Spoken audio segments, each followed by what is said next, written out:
Nomination దాఖలు చేసిన సోదరులు రాకేష్ రెడ్డి గారికి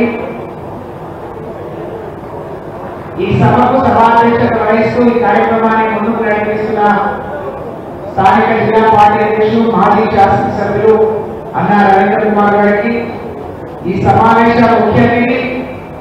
మన మాజీ ముఖ్యమంత్రి కేసీఆర్ గారి కుడి భుజం మనకు అత్యంత ఆప్తులు ఈ సీటును ముందుగా వారే గెలిచి ఇప్పుడు జనగామ శాసనసభ్యులుగా మరి మన ముందుకు వస్తున్న అన్న పెద్దలు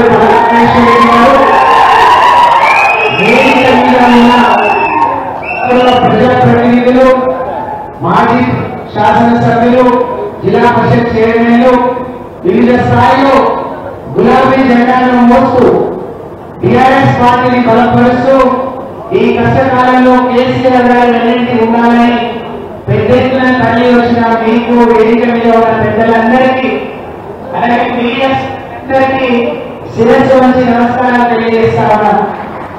ఈ నామినేషన్ ఇంకా గొప్పగా జరగాల్సి ఉండే కానీ ఎవరిని డిస్టర్బ్ చేయొద్దు, వారు పార్లమెంట్ ఎన్నికల ప్రచారంలో ఉన్నారు కాబట్టి మరి నల్గొండ జిల్లా ముఖ్య నాయకులతోనే నామినేషన్ కార్యక్రమం జరగాలని చెప్పి కేసీఆర్ గారి ఆదేశం, వారి ఆదేశాల అనుగుణంగా వారి ఆలోచన మేరకు ఈరోజు సోదరుడు రాకేష్ రెడ్డి గారిని మొదలై టిఆర్ఎస్ పార్టీ పట్టభద్రుల ఎమ్మెల్సీ అభ్యర్థిగా నిర్ణయించి మన ముందుకు పంపించడం జరిగింది.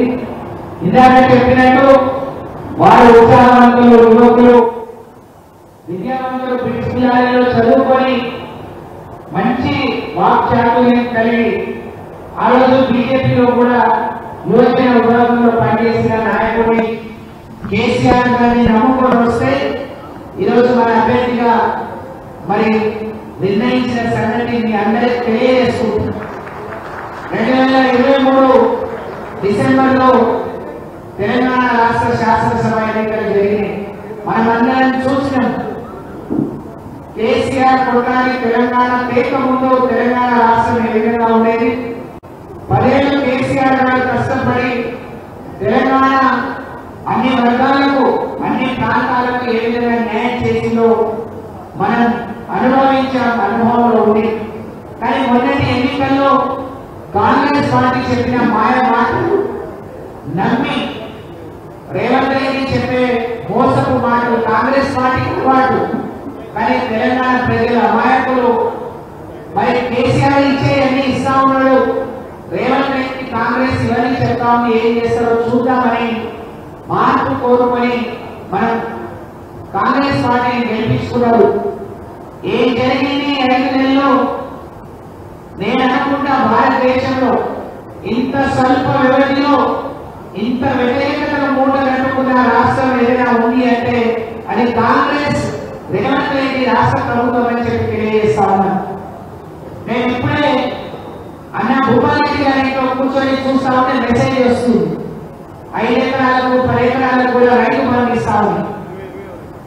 మరి కేసీఆర్ గారు ఓడిపోయిన తర్వాత 2-3 రోజులకే ప్రమాదం జరగడం, వారి కాలికి దెబ్బ తాకడం, 3 నెలలు వారు బయటికి రాకపోతే తెలంగాణ ప్రజలు తప్పు చేశాము, ఈ రేవంత్ రెడ్డి మాటలు తప్పుడు మాటలు విన్నాము, కేసీఆర్ 10,000 ఇస్తా అంటే 15,000 ఇస్తే 5,000 ఎక్కువ వస్తాయని ఆశపడమని మరి అనుకున్న ప్రజలకు ఈ ఎన్నికల్లో కాంగ్రెస్ పార్టీ ఓటేయద్దు, ఓటమి తప్పదు అనుకున్న తర్వాత మరి ఈరోజు కేసీఆర్ బయటకు వచ్చి రైతులను చైతన్యవంతులు చేసిన తర్వాత మాత్రం నిన్న ఇవాళ రైతు బంధు పడతా ఉంది.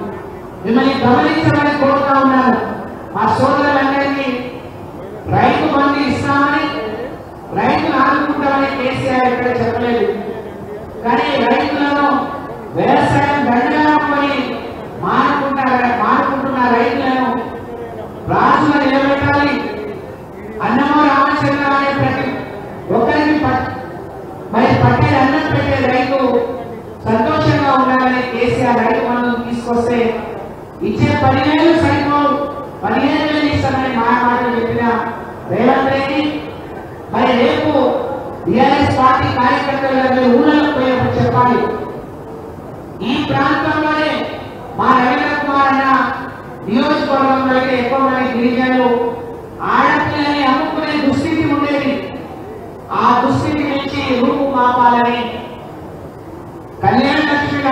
బ్రహ్మాండమైన పథకాన్ని తీసుకొచ్చి పేదవాళ్ళందరికీ 1,16,000 ఇస్తే రేవంత్ రెడ్డి ఏం చెప్పిండు?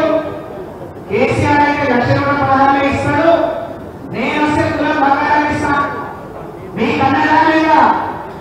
ఇక్కడ నుంచి గెలిచిన వెంకటరెడ్డి మంత్రులు ఎంతమంది ఆడపిల్లల పెళ్లిళ్లకు తులం బంగారం ఇచ్చిందో ఒక్కసారి చెప్పాలని నేను మీకు విజ్ఞప్తి చేస్తా ఉన్నా. ఎవరికైనా తులం బంగారం వచ్చిందని అడుగుతా ఉన్నా. మీరు గ్రామాలకు పోయినప్పుడు చర్చ పెట్టండి. కేసీఆర్ ఇచ్చే 10,000 వస్తే కేసీఆర్ కు కారుకు కోటేది, మరి రేవంత్ రెడ్డి చెప్పిన 15,000 వచ్చినప్పుడు మాత్రమే కాంగ్రెస్ ఏమైనా చెప్పాల్సిన అవసరం ఉంది. కేసీఆర్ ఇచ్చే కళ్యాణ లక్ష్మి వచ్చినప్పుడు కేసీఆర్ కు కాకేయండి, 10,000 బంగారం వచ్చినప్పుడు మాత్రమే కాంగ్రెస్ ఏమైనా చెప్పాల్సిన అవసరం ఉంది. ఉందా లేదా? వాళ్ళు చెప్పిన మాటలు చేయకుండా వాళ్ళు ఒకసారి కాంగ్రెస్ ఓటు వేస్తే ఇది అలవాటుగా మారిపోతుంది. మొన్నటి వరకు ఏమన్నారు? ఓట్ల ముందు డిసెంబర్ 9 వరకు ఆగండి, అన్ని పెంచుతామన్నారు. డిసెంబర్ 9 అడిగితే మొన్ననే వచ్చాం, 100 రోజులు ఆగన్నారు. ఇప్పుడేమో ఆగస్టు 15 వరకు ఆగండి అని నల్గొండకు వస్తే, భోగికి వస్తే లక్ష్మీనరసింహస్వామి యాదగిరిగుట్ట లక్ష్మీనరసింహస్వామి మీద ప్రమాణం చేస్తున్నారు. మానకొండకు వచ్చి ఖమ్మం వస్తే సీతారామచంద్ర స్వామి మీద ప్రమాణం చేస్తున్నారు. బాబుకు దగ్గరకు పోతే జోగులాంబ మీద, అంటే ఎక్కడికి పోతే అక్కడ దేవుళ్ళ మీద ప్రమాణాలు, దొంగ ప్రమాణాలు చేసే రేవంత్ రెడ్డికి కాంగ్రెస్ కు బుద్ధి చెప్పాలి అంటే మనమందరం ప్రజల దగ్గరికి వెళ్ళాలి. కేసీఆర్ గారు చేసిన మంచి పనులు వివరించి చెప్పాలి. మన అభ్యర్థులు రేపు 13వ తారీఖు జరిగే ఎన్నికల్లో పార్లమెంట్ అభ్యర్థులకు మా సోదరుడు రాకేష్ రెడ్డి ఎన్నికల్లో విద్యావంతులందరినీ మరి ఏ విధంగా నచ్చజెప్తారో, ఏ విధంగా వాళ్ళను బీఆర్ఎస్ పార్టీ వైపు తీసుకొస్తారో వివరించి చెప్పాల్సిన బాధ్యత బీఆర్ఎస్ పార్టీ కార్యకర్తలుగా మీ పైన ఉంది అని చెప్పి నేను మీకు విజ్ఞప్తి చేస్తా ఉన్నాను. మనం వచ్చినప్పుడు ఉద్యోగస్తులందరికీ, యువకులందరికీ మాయ మాటలు చెప్పిండు. మేము నిరుద్యోగ వృత్తి ఇస్తామన్నారు, ఇప్పుడు చెప్పలేదని చెప్తున్నారు. వెనకటికి ఎవరో సామెత చెప్పినట్టు సోమపల్లది సోమపల్లది సోమపల్లది అయినట్టు కేసీఆర్ గారు నోటిఫికేషన్ ఇచ్చి ఉద్యోగ నియామకాలకు పరీక్ష నిర్వహించి మరి అన్ని సిద్ధం చేస్తే పెద్ద పెద్ద చేసుకొని చెప్పి అబద్ధపు మాటలు చెప్తున్నారు. మా పల్లారాజేశ్వర రెడ్డి అన్న మీకు అన్ని విషయాలు చెప్తాడు. నేను ఆడపిల్లగా మీకు ఒకటే విషయం చెప్తా ఉన్నా.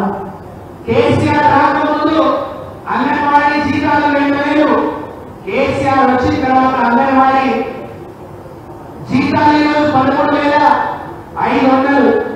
ఆశా వర్కర్లకు ఒక ప్రసవం చేస్తే 500 వచ్చాయి, ఈరోజు 9,500. ఒక హోమ్ గార్డ్కి 8,000 వచ్చేది, కేసీఆర్ వచ్చిన తర్వాత 25,000. ఒక టీచర్ జీతం ఎంత, ఒక పోలీస్ కానిస్టేబుల్ జీతం ఎంత?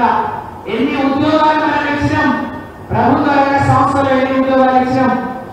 కేటీఆర్ గారి చలవ వల్ల హైదరాబాద్ ని ఏ విధంగా, ఐటీని, ఇండస్ట్రీని ఏ విధంగా అభివృద్ధి చేసినాం, ఎన్ని ఉద్యోగాలు కల్పించినామో మన రాజేశ్వర రెడ్డి అన్న చెప్తారు. మీ అందరికీ నేను విజ్ఞప్తి చేస్తా ఉన్నాను. ఈ ఎన్నిక ఒక రాకేష్ రెడ్డి గారిని, ఒక కృష్ణారెడ్డి గారినే కాదు, మన అందరి రాజకీయ భవిష్యత్తు నిర్ణయించేది, రాజకీయంగా మన ఊళ్ళలో మన గౌరవం పెంచేది. దీని వెంటనే మనకు లోకల్ బాడీ ఎన్నికలు వస్తాయి. గ్రామాల్లో సర్పంచులుగా, ఎంపీగా, సింగిల్ విండో చైర్మన్లుగా, డైరెక్టర్లుగా గెలవాల్సింది మనం. మన గౌరవానికి మరి పరీక్ష జరగబోతా ఉంది. దీన్ని మీరు అందరూ గమనించాలని నేను కోరుతా ఉన్నా. నేను 5 ఏళ్ల క్రితం ఇదే నల్గొండ జిల్లా ఇన్ఛార్జి ప్రధాన కార్యదర్శిగా పనిచేశాను. ఆ రోజు మరి కేసీఆర్ గారు నల్గొండ, ఖమ్మం, వరంగల్ జిల్లాలో గిరిజనులు ఎక్కున్నారు అని చెప్పి మన చిరకాల వాంఛ అంటే బార్ భాई आया बापू कतराचो हाथ मारतो मार बार भाई आए बापू से रामा रवींद्र कुमार बिहान हंसे केसीआर केंद्र आज गाँव ताने में ग्राम पंचायत के आज पंचायत ने निधुल देना आजो के लोग केसीआर अपना गाँव में बेमेला सदों ने उद्योगों ने 10% 36 क्विंटल स्वर्गीय एंटी रामाराव रिजर्वेशन 4 నుంచి 6% పెంచే ఒకేసారి 6 నుంచి 10% పెంచిన మహానుభావుడు కేసీఆర్ గారు. అందుకనే మా గిరిజన సమాజం గిరిజనులు ఉండే విద్యావంతులు ఉద్యోగస్తులందరూ ఈ ఎన్నికల్లో బీఆర్ఎస్ పార్టీకి ఓటు వేయాలని మీ ఆడబిడ్డల తండాల్లో గ్రామాల్లో పేదవాళ్ళు మన తల్లులు మన చెల్లెలు ఆ రోజు కాంగ్రెస్ అధికారంలో ఉంటే 200 పెన్షన్ వచ్చేది. కేసీఆర్ గారు 2000 రూపాయలు పెంచిన ఆత్మగౌరవం పెంచింది. రేవంత్ రెడ్డి ఏమన్నాడు 2000 కోడలకు వస్తే సరిపోతుందా, అత్తకు వస్తే 4000 ఇస్తా, కోడలకు మరో 2500 ఇస్తా అన్నాడు. మీ గ్రామాల్లో ఎవరికైనా 2500 ఏ మహిళ కన్నా వచ్చిందా అని నేను అడుగుతా ఉన్నా. రాలేదు అని అంటే కేసీఆర్ కు కార్ కోట్ చేయాలని. ఇది మన ఆత్మగౌరవానికి సంబంధించిన ఎన్నిక. ఈ రోజు ఓడిపోయిన కొద్ది రోజుల్లోనే ప్రతి బీఆర్ఎస్ పార్టీ కార్యకర్త కన్ను వేసుకొని గల్లా వేసుకొని పేదవాడికి ఏమైనా చేసింది కేసీఆర్, చేయబోయేది కూడా కేసీఆర్ ఒత్తిడి వల్ల కేసీఆర్ బయలుదేరాడు. కాబట్టి ఈ రోజు కాంగ్రెస్ పార్టీ తప్పని పరిస్థితుల్లో రైతు బంధు వేస్తుంది, మిగతా హామీలు నెరవేర్చలేదు అనే విషయాన్ని ప్రజలకు వివరించి చెప్పడం ద్వారా బీఆర్ఎస్ పార్టీ అభ్యర్థులకు కారు గుర్తుకు నల్గొండ జిల్లా నుంచి అత్యధిక మెజార్టీ ఇచ్చి గెలిపేయాల్సిందిగా మీ ఆడబిడ్డ మీ అందరికీ 2 చేతులు జోడించి మీరే కేసీఆర్ అనుకోవాలి, మీరే అభ్యర్థి అనుకోని పని చేయాలని మిమ్మల్ని 2 చేతులు జోడించి ప్రార్థిస్తూ సెలవు. జై తెలంగాణ, జై కేసీఆర్, కారు గుర్తుకే. ధన్యవాదాలు.